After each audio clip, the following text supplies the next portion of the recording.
кимешектің сызбасын сіздерге көрсетемін. Ол үшін мен былай параллельно сызып алдым. Мінекей сызып алдым. Сөйттім да мына жерден, мына жерден 32 сантиметр алып, бүйтіп мен сызып алдым. Одан кейін мына төбеден 45 сантиметр өлшеп, және сызып алдым, параллельно сызып. Одан кейін мына жерден мен 85 сантиметр алып белгіледім. Енді міне бұлай сызықтардың бәрін түсіндірдім деймін. Мына арақашықтық 15 сантиметр. Осыдан тіке осылай төртбұрыш шығарамыз. Оны шығарып болғаннан кейін мына басынан мына жерге шейін 10-15 сантиметр алып, мына бұрыштан 7 алып, бұлай жұмырлап сызып аласыз. Мінекей мына жағы бітті. Енді осы 15-тен мына жердегі 45 сантиметр сызыққа және 45-ті салып белгілейміз да, осыны бұлай қосып аламыз. Міне қосып алған осы точканы енді 85 сантиметрге осылай қоса саламыз. Мынау алды да тура соның өзі. Бірақ арқасы 85 болса, алды мен 70 алдым. Бұл өзіңізге байланысты ала бересіз. Бұл да тура солай, осы сызықпен бұлай сызылады. Мінекей 45-ке 45, 15-ке 15, 32 дегені міне 32, осылай төртбұрыш сызып алып, осы жақтан қайтадан 7 алып, мына жерді 10 алып маңдайшаға. Сөйтіп бұны қиғаштау сызасыз.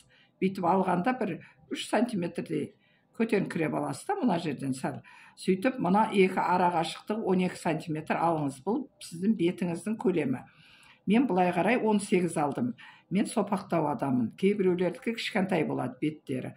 Сол үшін сіз 18 немесе 17 алып, өстіп сызып аласыз. Мінекей осы. Мына 45-ті бұлай қысқартып қоса салдым. Ойлайым түсінікті деп, бұл өте жеңіл. Көрдіңіз бе, әрі салғанда екеуі пашти бірдей сызықтарының бәрі. Міне мұқият қарап, осыны үйреніп алыңыз. Бұны қайта-қайта салып, тоқтатып, өшіріп, бұл менің YouTube каналыма салып қойғамын. Осы үйреніп жүргендердің бәрі YouTube каналыма кіріп, көрулеріңізге де болады. Подписаться етіп, колокольчикті басыңыздар. Комментария жазыңыздар, түсінбеген жеріңізді WhatsAppқа жазып отырыңыздар. Мынаны қайта түсіндіріңізші десеңіздер, мен сіздерге түсіндіріп беремін. Жегіміз бүйтіп әдемі тұр. Мынандай жанынан қарасаңыз, тігісі не жерден болады. Мына жақта шаштары тұрады. Біз мына жерден және резинка істеп қоямыз бүйтіп. Сол шашы осының ішінде тұра береді. Төбеге түйіп қояды.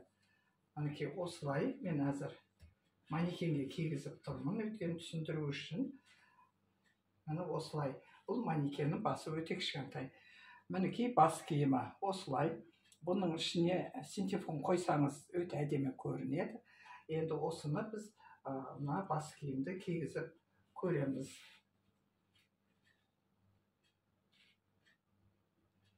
Мінекей бас киімді кигенде осылай әдемі тұрады.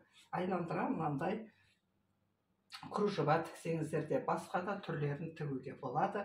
Мына жеріне мен тесма тіктім. Тесманы тігер кезде де кесіп ашып салып істейсіз. Өйткені прямой тесма тігу бұған қиын болады. Мына жаққа мен тесма қойдым. Негізі осы тесманы мына жаққа қоюға болады.